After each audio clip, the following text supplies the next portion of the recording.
जय हिंद और नमस्कार साथियों। इकोनॉमिक सर्वे के अध्ययन हेतु ग्रोथमोंट यूपीएससी की इस विशेष श्रृंखला में मैं ध्रुव जानी आप सबका हार्दिक स्वागत करता हूं। इस विशेष श्रृंखला के तहत हम लोग आर्थिक सर्वेक्षण या इकोनॉमिक सर्वे 2020-21 की बात कर रहे हैं। लगभग 8 लेक्चर्स संपूर्ण हो चुके हैं, जिनमें प्रति लेक्चर में हमने प्रति एक जो लेसन कह लीजिए या आप कह लीजिए अध्याय, उसके बारे में चर्चा की है। आज 9वां उपाख्यान है। 9वें लेक्चर के बारे में चर्चा करेंगे, जो कि खंड 1 का है। इसके बाद खंड 1 का मात्र एक ही चैप्टर बचेगा, जो हम लोग जल्द ही उसको देख लेंगे, उसका अध्ययन कर लेंगे। आज जिस चैप्टर के ऊपर बात करनी है वो चैप्टर हेल्थ सेक्टर के साथ रिलेटेड है।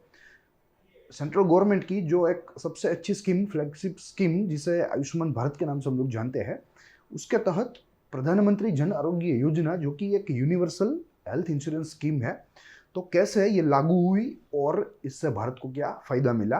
साथ ही में इस कोरोना जैसे कठिन समय में भी पीएमजेएवाई ने जो है अपना जो कार्य है वो कैसे किया, कैसे भारत की जनसंख्या को इसका लाभ मिला, इत्यादि चर्चा करने वाला ये लेक्चर है। संक्षिप्त में अगर मैं आपको बताऊं तो यह लेक्चर दरअसल प्रधानमंत्री जन आरोग्य योजना की प्रशंसा करने वाला लेक्चर है कि कैसे हमने इस पर्टिकुलर योजना को लागू करके हमने जो हमारे हेल्थ आउटकम्स है उसमें हमने इजाफा देखा, हमारा प्रदर्शन अच्छा रहा, उसकी पूरी चर्चा करता यह आज का चैप्टर है। बहुत ही अहम है, प्रिलिमिनरी पॉइंट ऑफ व्यू से भी अहम है, मेंस की दृष्टि से भी अहम है। साथ ही में जैसे आपको मालूम है कि आर्थिक सर्वेक्षण एक बहुत ही डिटेल्ड, बहुत ही इंपॉर्टेंट रिपोर्ट होता है, तो यहाँ हमें इसका जो है एक ओवरव्यू लेना है, इसका विहंगावलोकन करना है as a civil services aspirant. अगर आपका सब्जेक्ट ऑप्शनल सब्जेक्ट अगर आपका अर्थशास्त्र है या इकोनॉमिक्स है, तो आपको इसे थोड़ा डिटेल्ड व्यू में पढ़ना पड़ेगा, इसे थोड़ा गहरे में समझना पड़ेगा। अन्यथा अगर आप सामान्य अभ्यास के तहत ही इकोनॉमिक्स की जो है उसका अध्ययन करना चाहते हैं, इकोनॉमिक सर्वे को समझना चाहते हैं, तो ओवरव्यू आप समझ सकते हो। ओवरव्यू जो है वो पर्याप्त होता है। यहाँ हम लोग ओवरव्यू लेने की ही जो है कोशिश करते हैं और एक सामान्य अध्ययन के एक विषय के तौर पर इकोनॉमिक्स को देखते हैं, उसकी चर्चा करते हैं। अन्यथा जैसे मैंने आपको बताया, ऑप्शनल के लिए इसे और जो है गहरा विश्लेषण इसका और करना चाहिए या अनिवार्य है, मगर यहाँ एक ओवरव्यू के तहत हम लोग चीज़ों को, यह अहम दस्तावेज को देखते हैं। जैसे आज का टाइटल दृश्यमान है, जय हो आयुष्मान भारत से जय एंड हेल्थ आउटकम्स। जय यानी कि जन आरोग्य योजना, आयुष्मान भारत की जन आरोग्य योजना, एंड हेल्थ आउटकम्स की इसका इम्पैक्ट पूरे हमारे स्वास्थ्य क्षेत्र के ऊपर कैसा रहा, क्या सकारात्मक रहा, क्या नकारात्मक रहा, अगर सकारात्मक रहा तो कैसे सकारात्मक रहा, इत्यादि चीज़ों की बात करता यह चैप्टर है। प्लस आपको मालूम है कि यह एक डिटेल्ड रिपोर्ट होता है। सारे सर्वेक्षणों को यहाँ ध्यान में रख के हमारी जो भारतीय सरकार है वो अपना एक सर्वेक्षण तैयार करती है या उसका एक डिपार्टमेंट तैयार करता है, और पूरे प्रजा के सामने, पूरे देश की जनसंख्या के सामने यह दस्तावेज रखा जाता है संसद के माध्यम से। तो इस साल भी बजट के साथ इकोनॉमिक सर्वे सार्वजनिक हुआ था, और प्रतिवर्ष जैसे जो सरकारी परीक्षाएं होती है उसके लिए कुछ एक ऐसे महत्वपूर्ण दस्तावेज होते हैं जो महत्वपूर्ण होते हैं परीक्षा की दृष्टि से भी और सामान्य दृष्टि से भी, मगर एक अभ्यर्थी होने के नाते इसकी महत्वता कई गुना ज़्यादा बढ़ जाती है। जैसे पहला एग्जाम्पल है इकोनॉमिक सर्वे, दूसरा एग्जाम्पल है नीति आयोग का जो एसडीजी इंडिया इंडेक्स हाल ही में घोषित हुआ है, सार्वजनिक हुआ है। वो भी एक अहम दस्तावेज है जिसके ऊपर कोई भी अभ्यर्थी को जो है उसकी पकड़ होनी चाहिए, उसके ऊपर प्रभुत्व होना चाहिए। तो साल भर में ऐसे काफ़ी सारे रिपोर्ट्स आते हैं, काफ़ी सारे, जो कि हमारे लिए महत्वपूर्ण होते हैं, और इनमें से जो क्वेश्चंस होते हैं वे श्योर शॉर्ट होते हैं, चाहे वो हमारी प्रिलिमिनरी हो, चाहे वो हमारी मेंस हो। तो इसी महत्वता को ध्यान में रखते हुए हमने यह सीरीज शुरू की थी, ताकि प्रिलिमिनरी आपकी जो डिमांड है वो भी संतोषी जा सके, वो मेंस की डिमांड भी संतोषी जा सके, और एक ओवरव्यू हम लोग डेवलप कर सके किसी भी विषय को लेकर। तो इसीलिए हम लोग यहाँ इस सीरीज के तहत, इस समर्पित सीरीज के तहत यह पूरा इकोनॉमिक सर्वे देखने का प्रयास करते हैं। आगे भी हम लोग निरंतर 20 चैप्टर्स तक यह चीज़ों को देखते रहेंगे, दोनों वॉल्यूम हम लोग खत्म करेंगे। ऐसे ही प्रति लेक्चर, प्रति विषय के बारे में बात करेंगे। तो शुरू करेंगे आज की मुख्य चर्चा। देखिए यह कवर है, जैसा आपको दृश्यमान है, आपको मालूम है वॉल्यूम 1 का, वॉल्यूम 2 का कवर भी सेम ही है, कोई ग्राफिकल फेरफार नहीं किए गए हैं। और आज जो हमें चैप्टर देखना है वो यहाँ है, चैप्टर नंबर 9, जो कहता है जय हो आयुष्मान भारत जन आरोग्य स्कीम। और योजना एंड हेल्थ आउटकम्स की इसका इम्पैक्ट भारत के ऊपर, भारत के स्वास्थ्य क्षेत्र ऊपर कैसा रहा, और specially in the times of कोविड-19। तो देखेंगे, पूरी चर्चा करेंगे। यह इस चैप्टर का इंट्रोडक्टरी पेज है, जिसकी शुरुआत होती है एक बहुत ही जो है फेमस व्यक्ति के कोट से, और ये फेमस व्यक्ति है मार्टिन लूथर किंग जूनियर, जो कि अमेरिकी जो है एक नागरिक थे और अपने मूलभूत अधिकारों के लिए लड़े थे। Of all the forms of inequality, injustice in health care is the most shocking and most human. यानी कि स्वास्थ्य क्षेत्र में किसी भी रूप में अगर असमानता है, किसी भी रूप में अगर अन्याय है, तो वो एक अमानवीय वस्तु है, सबसे ज़्यादा शौक कर देने वाली, यानी कि सबसे ज़्यादा शोक मग्न चीज़ है जो नहीं होनी चाहिए। तो यहाँ यह महानुभाव के द्वारा कहा गया है, और हमारी भारतीय सरकार भी इसी दिशा निर्देश के ऊपर ही चल रही है कि हेल्थ सेक्टर में से इनइक्वालिटी को खत्म किया जाए, नाबूद किया जाए, उन्मूल किया जाए। वो जो इनजस्टिस हो रही है उसको भी उन्मूल किया जाए, उसको भी नाबूद किया जाए। यहाँ इनजस्टिस आमतौर पे जो पीड़ित प्रताड़ित समाज है, जो मार्जिनलाइज्ड है, वल्नरेबल है, जो गरीब है, उनके साथ हो रही है। जो पैसे वाले हैं, जो अमीर वर्ग है या मिडिल इनकम फैमिलीज है, उनके पास तो अल्टरनेटिव ऑप्शंस है, मगर यहाँ जो पिछड़ा हुआ वर्ग है वही सबसे ज़्यादा सहन करता है, उसके साथ ही सबसे ज़्यादा अन्याय होता है। तो ये स्कीम ऐसे लोगों को पहले तो आइडेंटिफाई करेगी और उनको हेल्थ इंश्योरेंस प्रदान करेगी without any type of premium, यानी कि प्रीमियम दिए बगैर ही आपको हेल्थ कवरेज मिला जाएगा, जो है मिल जाएगा, और आप उसे यूज़ कर सकते हैं। अगर आप हॉस्पिटल में ट्रीटमेंट लेंगे तो on behalf of you government will pay the sum of amount to the particular hospital. ठीक है, तो ये बहुत ही अच्छी स्कीम है और ज़्यादा से ज़्यादा लोगों को यहाँ कवर करने की बात है। यूनिवर्सल हेल्थ इंश्योरेंस देने की बात जन आरोग्य जो योजना है वो करता है, जो कि आयुष्मान भारत का एक कंपोनेंट है। आज का एजेंडा देखें तो हमें इन 4 बिंदुओं को समझना है। यह 4 बिंदु में हमारा पूरा चैप्टर समाहित है। सबसे प्रथम हम लोग इंट्रोडक्शन देखेंगे, क्योंकि आज प्रधानमंत्री जन आरोग्य योजना केंद्र में है चर्चा के, उसके बारे में देखेंगे, स्कीम को समझेंगे, क्या क्या प्रावधान है, इत्यादि चीज़ों पर चर्चा करेंगे। दूसरा बिंदु है अबाउट आयुष्मान भारत प्रधानमंत्री जन आरोग्य योजना कि वो क्या है, कैसे ज़्यादा से ज़्यादा लोग जो है वो कवर हो पाएंगे, और कैसे यूनिवर्सल हेल्थ इंश्योरेंस भारत में एक वास्तविकता साबित हो सकता है। तीसरे बिंदु पर प्रधानमंत्री जन आरोग्य योजना एंड कोविड-19 देखेंगे, इन दोनों के बीच में क्या संबंध है वो देखेंगे। क्या कोविड-19 के समय प्रधानमंत्री जन आरोग्य योजना का महत्व जो है वो कम हुआ है या बढ़ा है, वो यहाँ एनालिसिस करेंगे। और चौथा है, यानी कि आखिरी बिंदु पर, प्रधानमंत्री जन आरोग्य योजना एंड हेल्थ आउटकम्स, यानी कि स्वास्थ्य क्षेत्र पर उसकी असर, वो देखेंगे, वो समझने का प्रयास करेंगे। 4 बिंदु में पूरा चैप्टर हम लोग समझने का प्रयास करेंगे।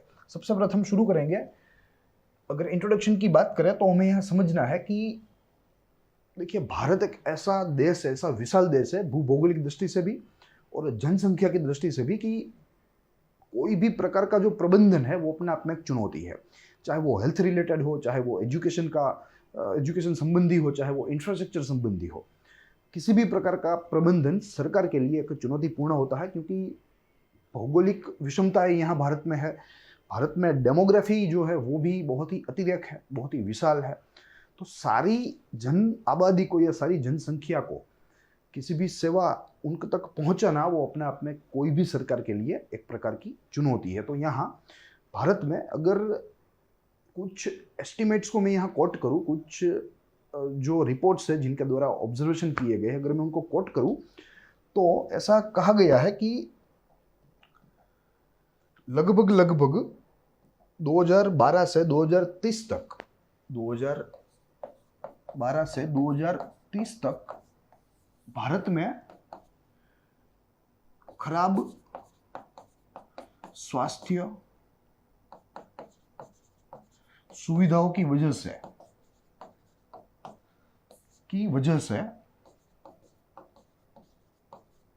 लगभग $6.5 ट्रिलियन का नुकसान हमें भारत में हो सकता है।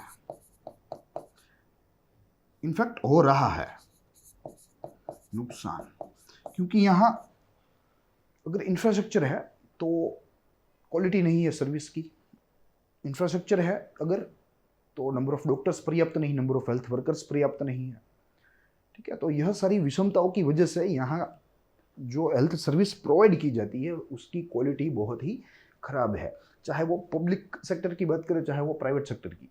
यहाँ समझना है प्राइवेट सेक्टर भी पैसा लेता है मगर उसकी जो क्वालिटी होनी चाहिए वो क्वालिटी यहाँ उनके द्वारा मेंटेन नहीं की जाती, जिनका घाटा हमें यहाँ भुगतना पड़ता है। और एक अनुमान, एक अहवाल के मुताबिक ऐसा कहा जाता है कि 2012 से 30 तक खराब या बिन गुणवत्ता युक्त स्वास्थ्य सेवाओं की वजह से भारत में इतने रुपयों का नुकसान तय है। अब आप अंदाजा लगा सकते हैं हमारी जो इकोनॉमी है वो पूरी 2.5 ट्रिलियन डॉलर की है।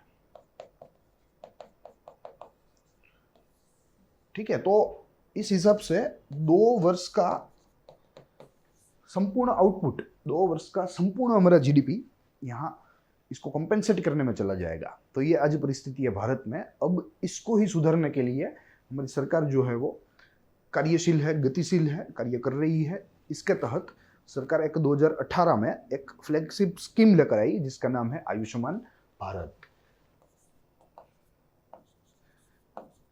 Ayushman Bharat which was launched in the year 2018। तब से ये स्कीम लागू है जिसके तहत ज़्यादा से ज़्यादा लोगों तक अच्छी गुणवत्ता वाली, अच्छी गुणवत्ता युक्त स्वास्थ्य सुविधाएं पहुंचानी है, सारी जनसंख्या तक, सारी आबादी तक।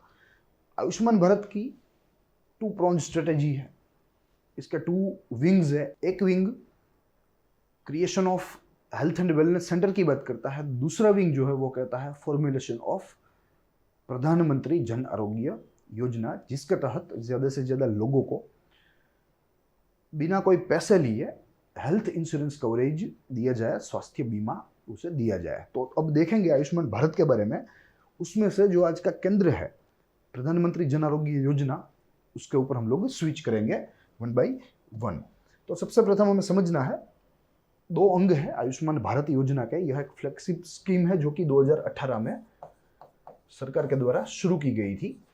मगर यहाँ जैसे आपको मालूम है कि भारत में स्कीम्स शुरू करना कोई बड़ी बात नहीं, मगर उसका इम्प्लीमेंटेशन वो अपना आप में एक चुनौतीपूर्ण बात होती है, क्योंकि कई सारे कारण है, ज़्यादा जनसंख्या, ब्यूरोक्रेटिक हर्डल्स, ठीक है, पॉलिटिशियंस। तो यह सारी चीज़ों की वजह से यहाँ इम्प्लीमेंटेशन एक चुनौती है। मगर यहाँ हमें परीक्षा की दृष्टि से हमें एकेडमिक व्यू देखना है, वास्तविकता से थोड़ा दूर रहना है और मेंस के पर्सपेक्टिव से या प्रिलिमिनरी के पर्सपेक्टिव से व इंटरव्यू के पर्सपेक्टिव से यह सारी चीज़ों को समझना है।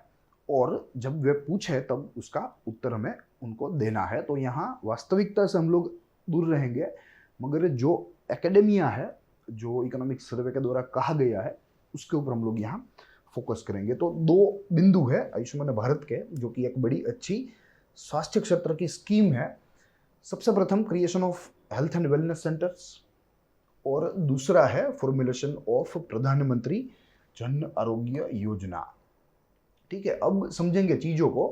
Creation of health and wellness centre में तो कोई दिक्कत नहीं है, क्योंकि जो प्राइमरी हेल्थ केयर सेंटर्स थे जो रूरल एरियाज में थे, ग्रामीण विस्तार में, उनको अपग्रेड करना है, उनको वेल इक्विप करना है, वेल अपग्रेड करना है। और उसकी जो सर्विस है जो आज तक कुछ एक बीमारियों को कवर नहीं कर रही थी या कुछ एक को ही कर रही थी, उसको एक्सटेंड करना है। देखिए कैसे अपग्रेड। पहले तो centres cover maternal and child health along with non-communicable disease। अब तक क्या होता था कि प्राइमरी हेल्थ केयर सेंटर्स जो है वे मात्र और मात्र मैटरनल एंड चाइल्ड हेल्थ की ही बात करते थे, उनका ही ध्यान रखते थे, उनका कार्यक्षेत्र ही उतना सीमित था। मगर अब इनका कार्यक्षेत्र आयुष्मान भारत के तहत बढ़ाया जाएगा। इनको गैर संचारी बीमारियों के साथ लड़ने के लिए भी इंफ्रास्ट्रक्चर प्रदान किया जाएगा, इनका कार्य क्षेत्र बढ़ा जाएगा। साथ ही में यही wellness centres they can play critical role, they can play a critical role in creating awareness about Pradhan Mantri Jan Arogya Yojana. जो व्यक्ति यहाँ प्राइमरी हेल्थ केयर सेंटर तक अप्रोच करेंगे, उनको वहाँ के जो कर्मी होंगे वे इस स्कीम के बारे में बताएंगे, इस स्कीम का क्या फ़ायदा है, अगर आप एनरोल होगे तो उसके बारे में वाकिफ करवाएंगे और ज़्यादा से ज़्यादा इसके तहत एनरोलमेंट जो है वो किया जाएगा। साथ ही में एक सबसे बड़ा रोल जो कि यहाँ जो है कल्पित किया जाता है कि हेल्थ एंड वेलनेस सेंटर के द्वारा जो है निभाया जाए या प्रदर्शन किया जाए, वो है reducing pressure on secondary and tertiary hospitals. Reducing pressure on secondary and tertiary hospitals by covering preventive cure as well, by covering primary and preventive cure as well, कि जो सेकेंडरी और टेरिशरी जो ट्रीटमेंट्स होती है medical जगत की दुनिया में, तो यहाँ पहला हमें समझना होगा सेकेंडरी टेरिशियरी। अब प्राइमरी तो हमने देख लिया। प्राइमरी तो वो होता है कि जो है कोई भी बीमारी हो उसमें शुरुआती जो दवाइयाँ दी जाती है, शुरुआती जो ट्रीटमेंट दी जाती है, जिसमें फर्स्ट एड इत्यादि का समावेशन होता है, उसे प्राइमरी कहते हैं। मगर उसके ऊपर जिनमें स्पेशलिस्ट की ज़रूर ना हो मगर प्राइमरी से काम नहीं चलेगा, तो ऐसी ट्रीटमेंट्स को सेकेंडरी कहा जाता है जिसमें स्पेशलिस्ट नहीं होते। Specialists are not present but it's beyond primary health care. Specialist की ज़रूरत नहीं मगर प्राइमरी से भी काम नहीं चलेगा, उसे सेकेंडरी कहते हैं। और टर्शियरी जिसमें स्पेशलिस्ट की ज़रूरत हो।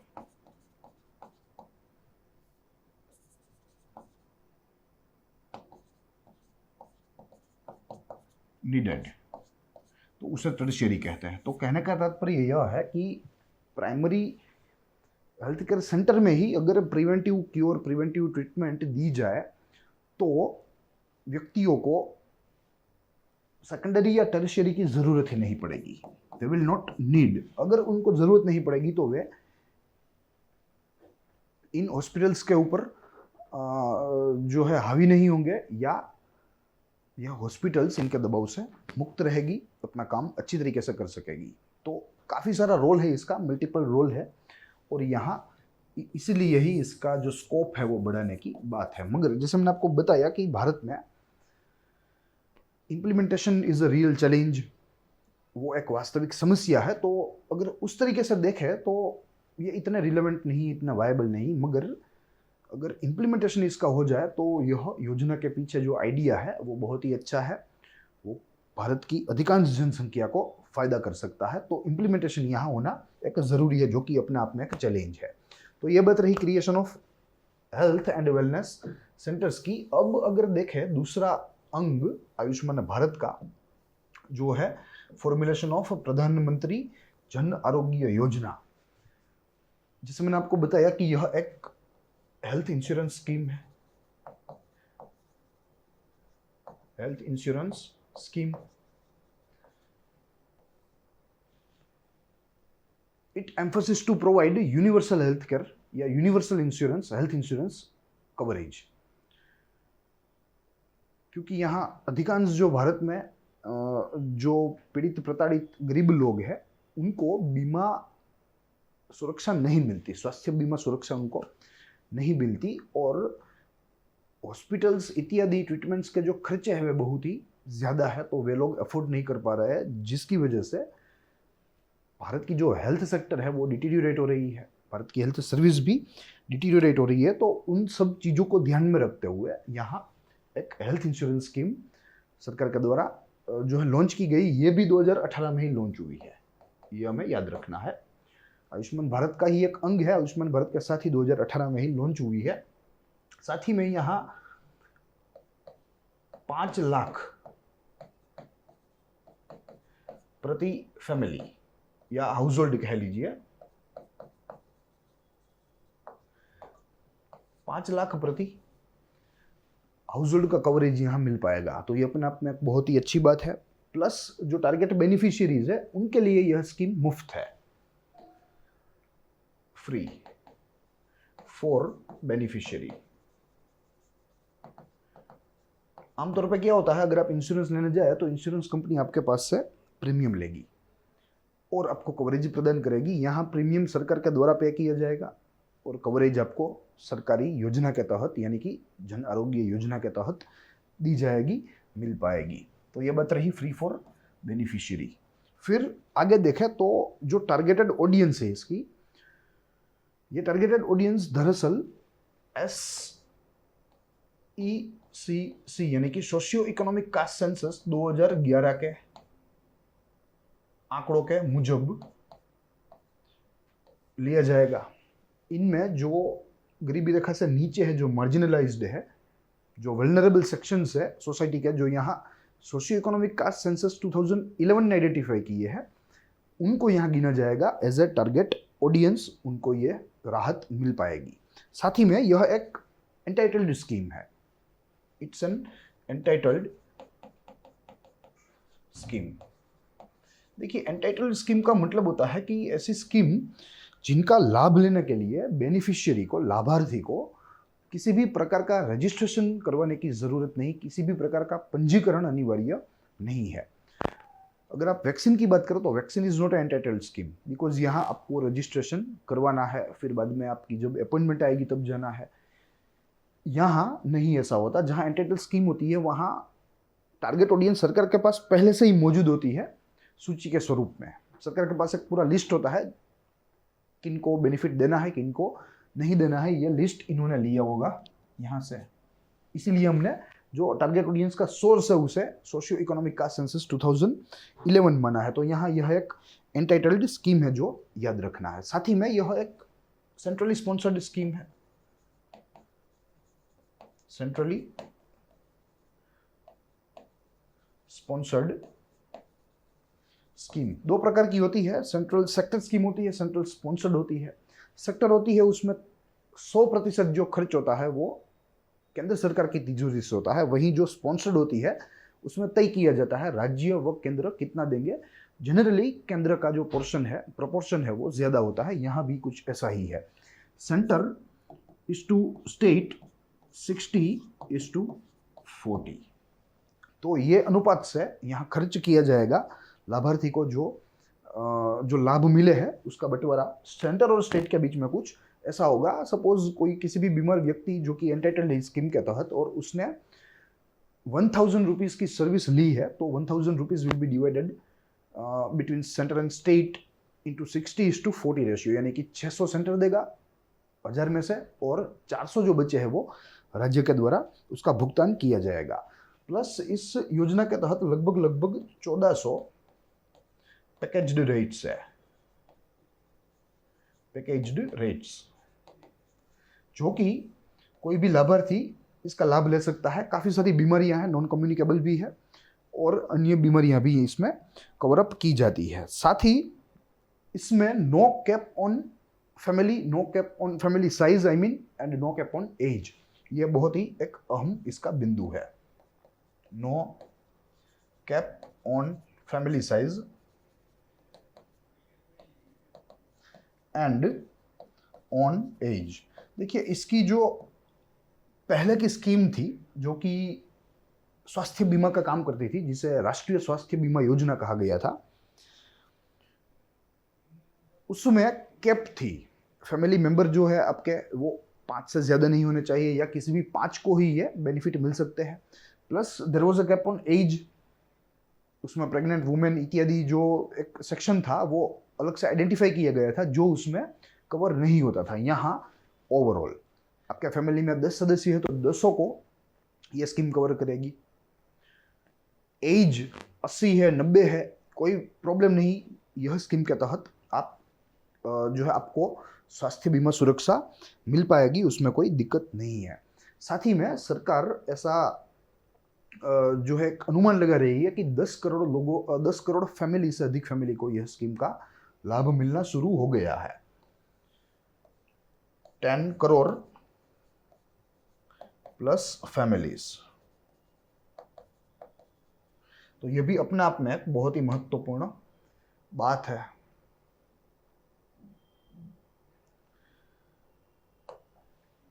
टेन करोड़ फैमिलीज, ठीक है, जिनमें औसत हम लोग 5 व्यक्ति गिन सकते हैं। तो इतना लोगों को यहाँ एक प्रकार से जो है स्वास्थ्य बीमा सुरक्षा मिली जा सकती है, plus pre existing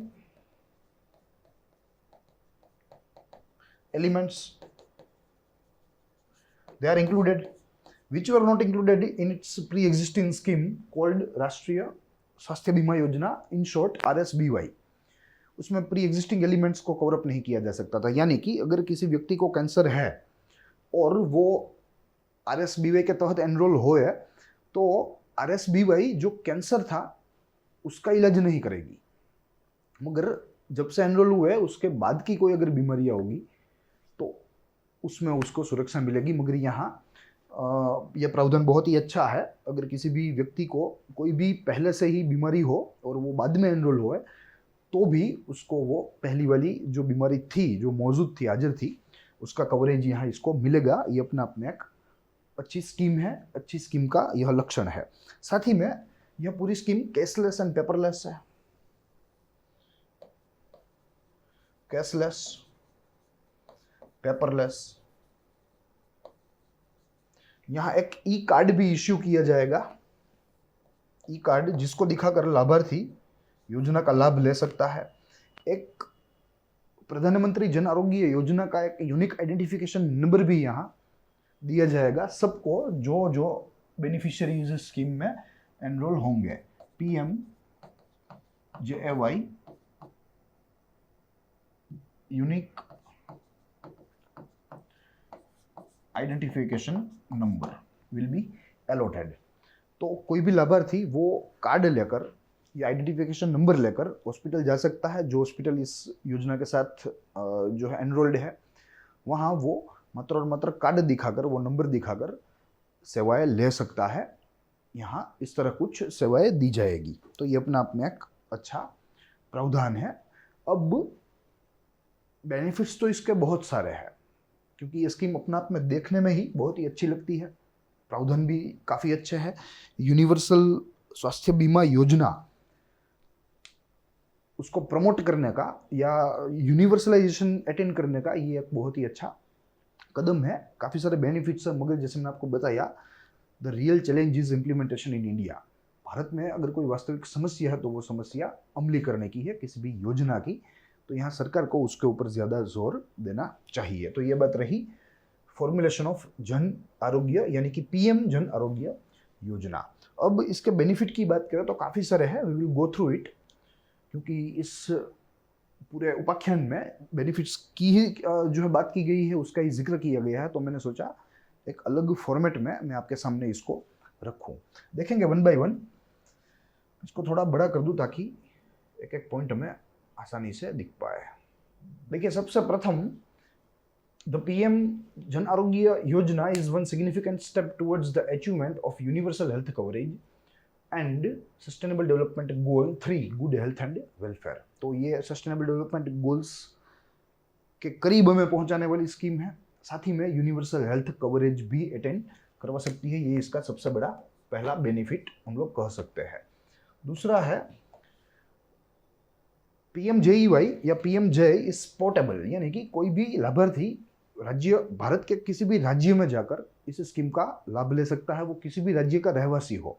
it is immaterial. तो ये भी अच्छी इसकी बात है, इसका फायदा मिलेगा। It will leverage capacities available in both public and private sector hospitals while providing standardised high quality care with strong fraud protection mechanism. तो ये भी एक अपने आप में अच्छा स्कीम है।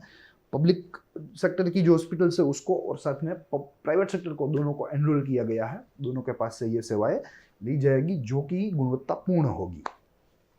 उसके बाद it can ensure improved access and affordability of quality secondary and tertiary care services through the combination of public hospital and well measured strategic purchasing of services in health care deficiency from private care providers, especially the not for profit providers.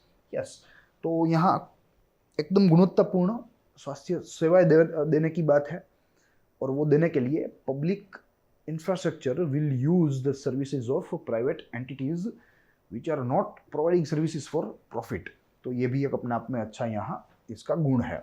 It can significantly reduces out of pocket expenditure for the hospitalization. Yes, जब health का chapter हमने देखा इसी आर्थिक सर्वेक्षण की श्रृंखला में, तो हमने देखा कि कैसे भारत में आउट ऑफ पॉकेट एक्सपेंडिचर जो है वो बहुत ही ज़्यादा है, चाहे वो इनपेशेंट केयर हो चाहे वो आउट पेशेंट केयर हो. तो ये इसको यहाँ कम करेगा. भारत के लिए बहुत ही अच्छा है. सेविंग्स बढ़ेगी, इन्वेस्टमेंट बढ़ेगा अगर यहाँ out of pocket expenditure medical services का या आप कह लीजिए स्वास्थ्य क्षेत्र का कम हुआ तो. It will align the growth of private sector with public health goals. Private sector का भी यहाँ उदय होगा पब्लिक गोल्स को अटेंड करने के लिए, यानी कि सार्वजनिक उद्देश्यों को अटेंड करने के लिए. जो निजी खिलाड़ी है वो भी मजबूत होंगे, वो भी पहले तो जन्मेंगे फिर बाद में मजबूत होंगे. It will strengthen public health care system through the infusion of insurance revenue. Yes, public health care system में भी सुधार आएगा क्योंकि यहाँ इंश्योरेंस रेवेन्यूज बढ़ेगी तो जो पर्टिकुलर यूनिट है उसका परफॉर्मेंस भी बढ़ेगा क्योंकि उसकी आय बढ़ रही है. आय बढ़ेगी तो उसका इन्वेस्टमेंट बढ़ेगा और इन्वेस्टमेंट बढ़ेगा तो उसकी क्वालिटी अच्छी होगी. इट विल स्ट्रेंथन, जो वो देख लिया हमने. It will enable creation of new health infrastructure in rural, remote and underserved areas. It will help India capitalize its demographic dividend, ensure enhanced productivity, well-being, and it will avert loss and impoverishment. यानी कि कुल मिला के गरीबी हटेगी, स्वास्थ्य जो हमारा status है वो ओवरऑल स्वास्थ्य स्टेटस जो है वो हमारा सुधरेगा. The scheme will also enrich the database of hospitals registered with the registry of hospitals in network insurance, Rohini system जिसे हम लोग कहते हैं, and the human capital captured under the National Health Resource Repositioned NHRR project. तो ये दोनों project को भी जो है बूस्ट मिल सकता है. एक प्रोजेक्ट है हॉस्पिटल नेटवर्क्स का डेटाबेस, जो हॉस्पिटल्स इंश्योरेंस नेटवर्क के साथ जुड़ी हुई है साथ, ठीक है. और उसके बाद नेशनल हेल्थ रिसोर्स रिपोजिटरी की जो हमारे स्वास्थ्य संसाधन है उसका भी डेटा बेस एनरिच होगा जब ये सारा डेटा उसमें जाएगा, जब बेनिफिशियरी सारे लाभार्थियों का डेटा इसमें जाएगा. Moreover the scheme will have a multiplier effect on hospitals and allied sectors like pharmaceutical, medical devices and diagnostic. Companies will be encouraged to invest more and this will create job. तो कुल मिला के ये इसका benefit है. यहाँ wellness centre में एक मुद्दा छूट रहा है. वो मुद्दा कहता है कि जो हमने थोड़े दिन पहले ही ग्रोथमोट यूपीएससी के प्लेटफॉर्म पर ही जिक्र किया था कि यहाँ आज दिन तक मात्र और मात्र मैटरनल चाइल्ड केयर ही जो है सबसे जो है प्राइमरी सर्विस थी जो दी जाती थी.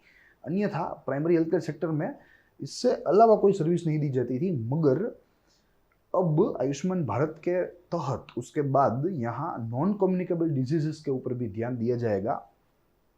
जो है उनको डायग्नोसिस करने में उनका स्क्रीनिंग भी यहाँ हम लोग कर सकते हैं. तो screening and diagnosis of non communicable diseases भी यहाँ हो जाएगा.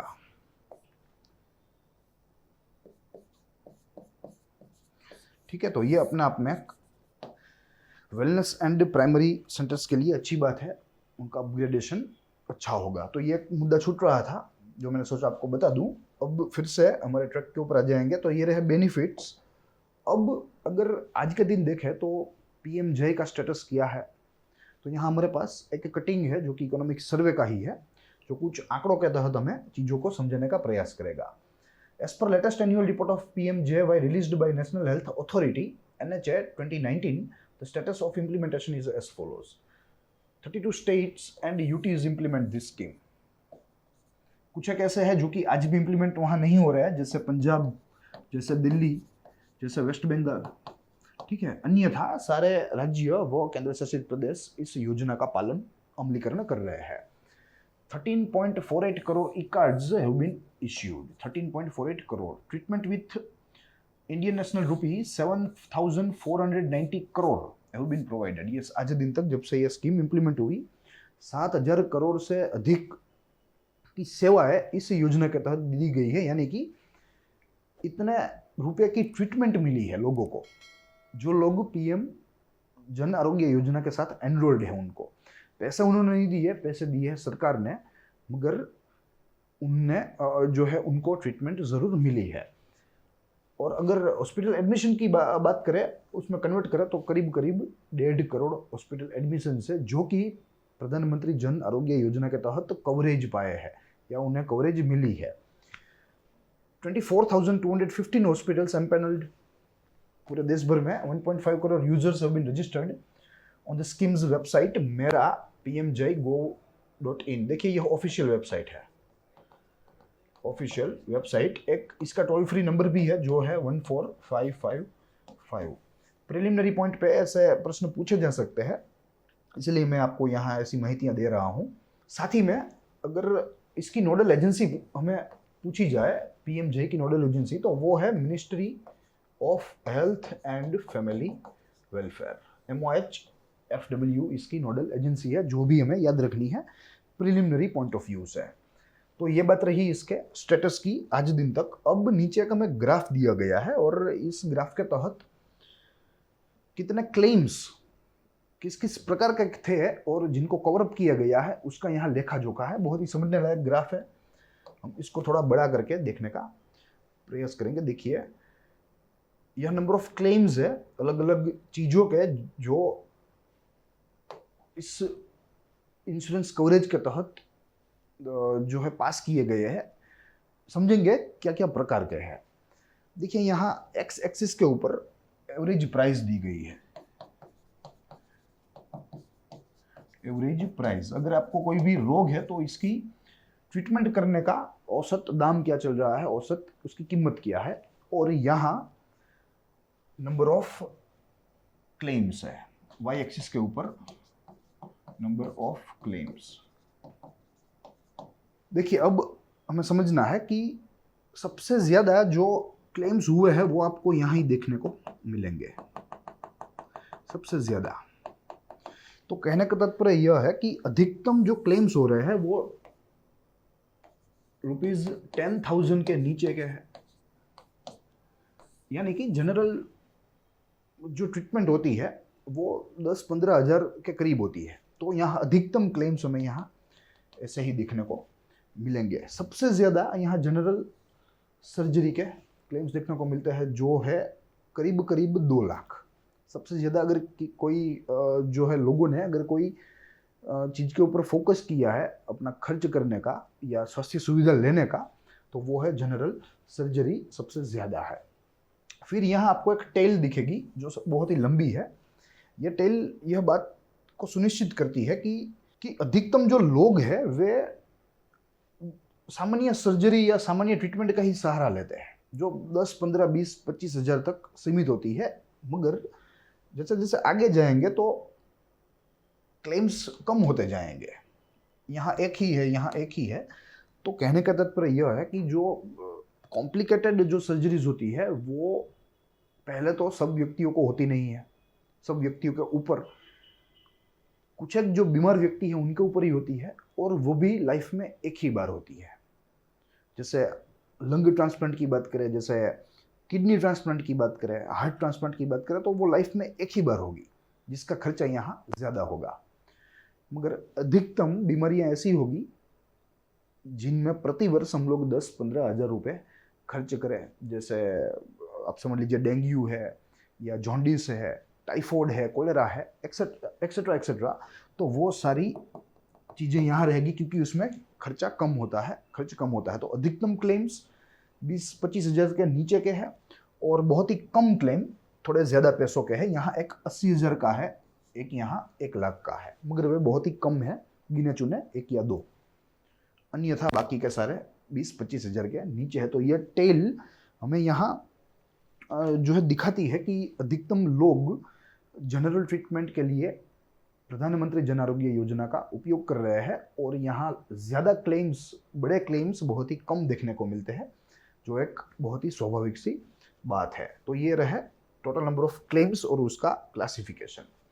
अब जो मैंने यहाँ आपको बताया था कि लगभग 1400 पैकेज रेट्स यहाँ चल रहे, ये वाला। तो इनमें से कुछ एक रेट्स के एग्जांपल मैंने आपको लिए हैं आपके लिए इकोनॉमिक सर्वे के तहत ही। देखिए ये सारे पैकेजेस है। बर्न मैनेजमेंट, यानी कि अगर कोई व्यक्ति जल गया है तो उसका इलाज ऐसा होगा। कार्डियोलॉजी, हार्ट संबंधी cardio, thoracic, vascular surgery, emergency room packages, general medicine, general surgery, interventional neuro radiology, medical oncology, mental disorder packages, neonatal, etcetera etcetera etcetera. तो इतने करीब 1400 पैकेजेस है अलग अलग रोगों के ट्रीटमेंट के लिए, ठीक है, जो कि यहाँ प्रधानमंत्री जन आरोग्य योजना के तहत चल रहा है। तो ये बात रही प्रधानमंत्री जन आरोग्य योजना की। अब हमें हमारा तीसरा बिंदु देखना है जो कहता है कोविड के साथ इसका संबंध कैसा रहा। यहाँ हमारे पास एक ग्राफ है जो बहुत ही अच्छी तरीके से हमें समझाएगा। देखिए समझिए, यहाँ हमें वी शेप रिकवरी देखने को मिलती है जब से कोविड टाइम से शुरू हुआ, यानी कि आप समझ लीजिए कि दिसंबर 2020 से मई 20 तक या जून 1 तक, ये जून 1 है और ये है दिसंबर, ठीक है। तो इसके बीच में आपको यह वी शेप देखने को मिलेगा। पहले एक स्टिप डिप मिलेगी, फिर बाद में फिर से रिकवरी देखने को मिलेगी। तो ये ग्राफ पहले तो है सर्विस या कवरेज प्रोवाइडेड अंडर जन आरोग्य योजना। देखिए कोविड के समय में कैसे इसमें भारी गिरावट आई। इस कवरेज को लेने में भारी गिरावट हमें देखने को मिलती है। दो इसके कारण है, डिमांड साइड कांस्टेंट भी है, सप्लाई साइड कांस्टेंट भी देखने को मिलता है। डिमांड साइड कैसे है कि लोगों ने अपनी जो जनरल मेडिकल रिक्वायरमेंट थी ट्रीटमेंट की वो कम कर दी, क्योंकि कोविड था, एक डर का माहौल था, लग रहा था कि अगर हॉस्पिटल भी गए तो भी कोविड की चपेट में आ सकते हैं, संक्रमण फैल सकता है। तो इसकी वजह से जो इतनी अनिवार्य वस्तु नहीं थी, इतनी अनिवार्य ट्रीटमेंट नहीं थी, वो अवॉइड कर दी। जैसे जो है दांतों को जो है निकालना, या कोई आंख संबंधी कोई ऑपरेशन हो, या कोई अन्य ऐसी कोई बीमारियां हो, तो उसको लोगों ने पोस्टपोन किया, उसको पीछे धकेला कि भाई अब नहीं जाना है, अभी नहीं जाना है, फिर बाद में देख लेंगे। तो ये इसकी डीप है। जैसे जैसे लहर थमसी गई, फिर से लोग जो है वे जनरल ट्रीटमेंट्स लेने लगे, फिर से यहाँ हमें रिकवरी देखने को मिली। वो अब हमारे प्री लेवल्स तक आ गए हैं, मगर एक डीप हमें यहाँ देखने को मिली। तो ये रही डिमांड डीप। अब सप्लाई की बात करें तो अधिकांश जो सुपर स्पेशलिटी हॉस्पिटल्स थे देश के, वे सारे के सारे कोविड मैनेजमेंट में ही लगे गए, ठीक है। छोटे हॉस्पिटल्स ने तो बंद ही कर दिया काम कि हमें कोविड में काम ही नहीं करना है, मगर जो चालू हॉस्पिटल्स थे उन्होंने कोविड प्रबंधन का ही काम किया। अन्य जो कम महत्वपूर्ण जो डिपार्टमेंट्स थे, जो सेक्शंस थे, उनको बंद कर दिया।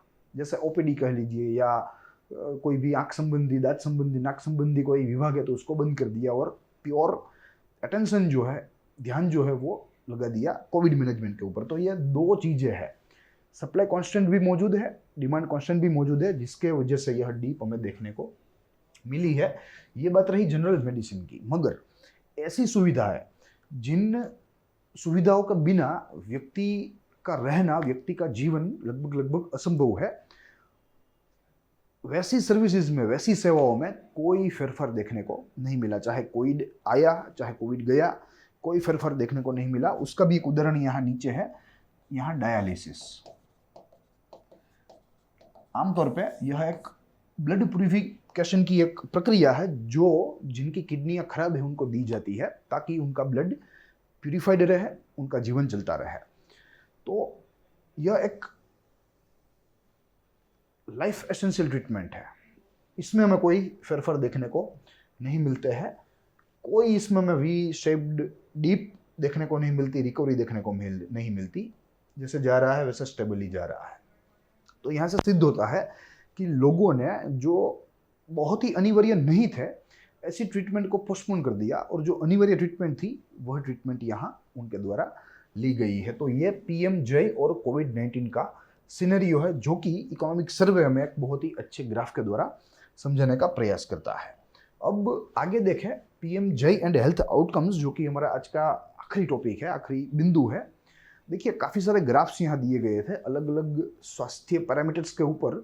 यहाँ एक एक दो दो ग्राफ देकर, अलग अलग व्यक्तिगत ग्राफ देकर, व्यक्तिगत पैरामीटर्स के ग्राफ देकर हमें यहाँ समझाया गया है। तो एक डिटेल्ड रिपोर्ट है, मगर कुछ एक महत्वपूर्ण पैरामीटर्स मैंने यहाँ लिए हैं और उसका जो ग्राफ था वो ग्राफ को मैंने ट्रांसफॉर्म कर दिया है इन ए न्यूमेरिकल टेबल।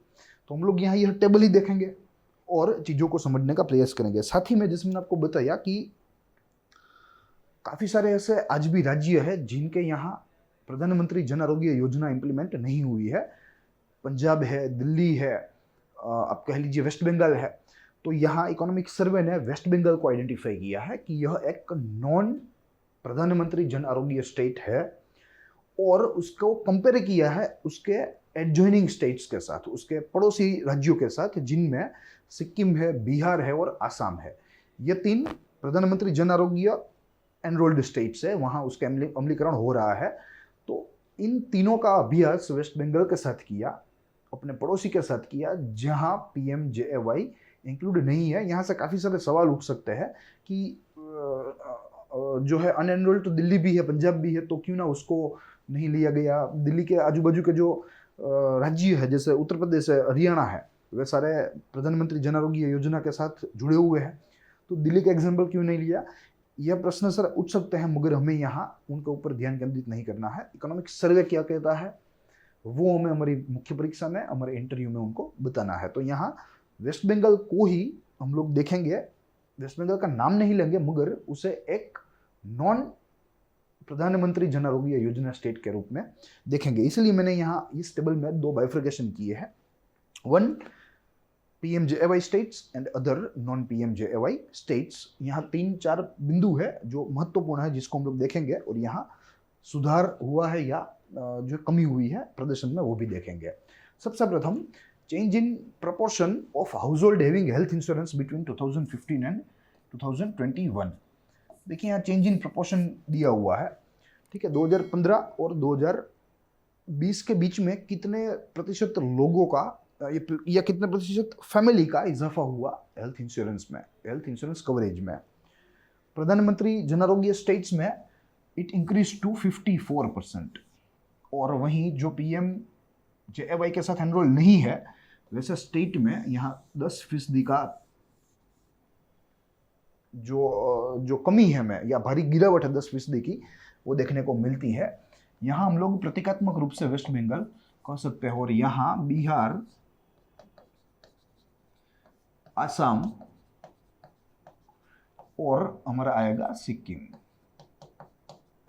क्योंकि सर्वे ने वेस्ट बंगाल को एक नॉन PMJAY स्टेट के रूप में आइडेंटिफाई किया है और इनको एडजॉइनिंग जो इनके राज्य है उनको एज ए PMJAY स्टेट। तो ये प्रथम पैरामीटर। दूसरा पैरामीटर इन्फेंट मोर्टालिटी, जहां लागू है PMJAY वहां 20% की गिरावट देखने को मिली है, अच्छी बात है।